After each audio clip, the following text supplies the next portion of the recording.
لبيك يا زينب لبيك يا زينب لبيك يا زينب لبيك يا زينب. In some cities, the soldiers of Yazid spread the word that the holy heads and captives were foreigners. They were getting worried as they were noticing the uprising being caused by the strong words of Imam Zain al Abidin, the holy ladies, and the miracles of the holy head of Imam Hussein, especially when the people came to know that they were the family of Rasulullah. After the caravan's experience in Halab and Kinasrin, they then arrived at the city of Mu'rat al-Nu'man.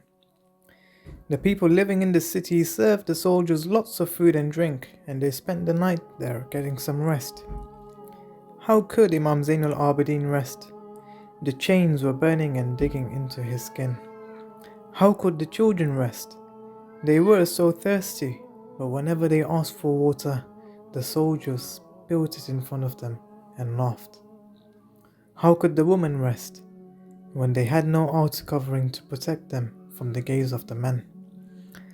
Early in the morning, the caravan got ready to travel again, this time on the way to the city of Shizar. Word started spreading quickly that the caravan approaching was carrying the heads of the family of Imam Hussein. His family were the holy captives being paraded around the cities. Upon reaching the city of Shizar, something surprising happened. The people living there gathered around and made a promise that they would not allow the caravan to enter the city at all. The tired soldiers had no choice but to change their route and carry on to the next city, which was called Kufr Talib.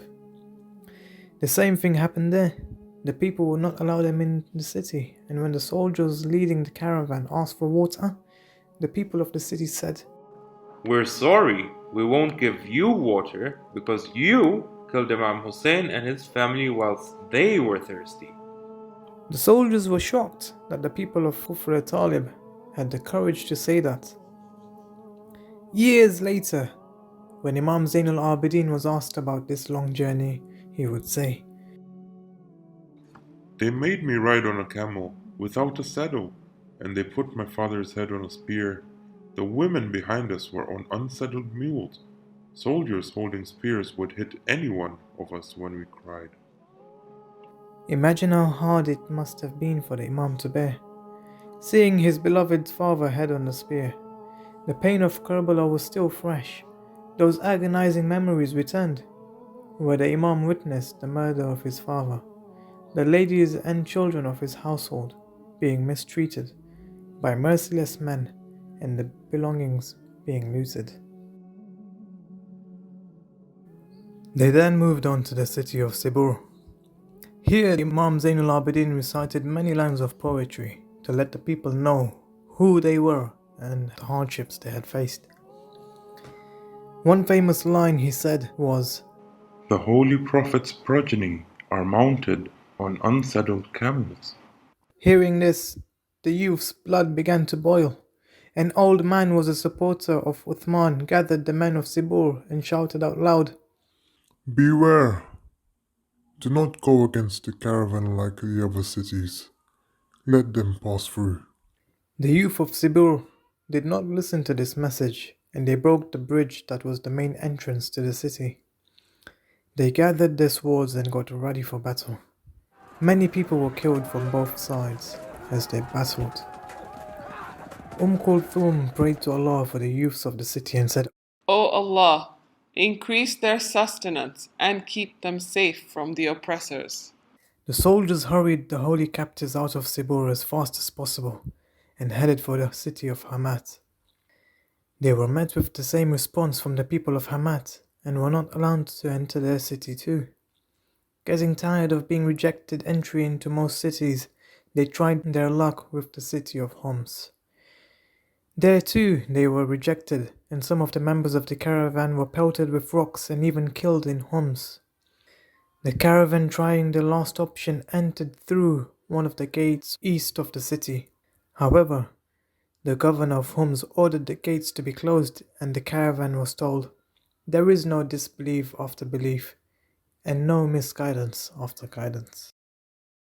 After all that the soldiers had faced, they decided to hurry the holy captives towards Sham. Historians say the journey from Kufa to Sham took around 20 days. The women and children were exhausted, they had suffered a great deal, and the heroes had conquered Kufa and the road to Sham. But this wasn't the end. They now had to enter Sham, the hardest part of the journey. Yazid's army was being denied entry into the cities they passed. The people were rebelling against Yazid's government. They now recognized who the holy captives were and decided to stand for the truth and rebel against falsehood. We should always try our level best to stand up for the truth against the Yazids of today. Never side with falsehood just because it is easier. Be like the youth of Sibur.